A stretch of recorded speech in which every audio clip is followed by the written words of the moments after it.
достар, мен сендерге бүгін өтірікші бала ертегісін айтып беретін боламын. Бір күні әлгі қойшы бала өзінің қойларын жайып жүреді, ал ар жақта адамдар егістік алқабында жұмысын жасап жүреді екен.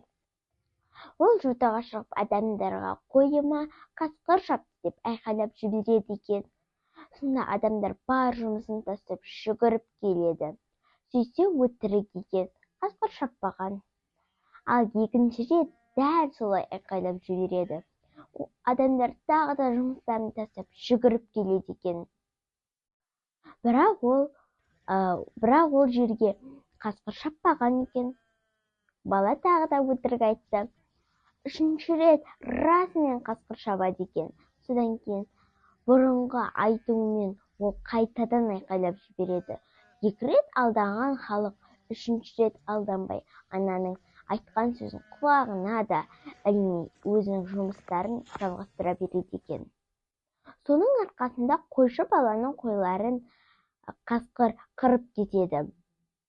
Өтірік өрге баспайды деген осы. Сау болыңдар.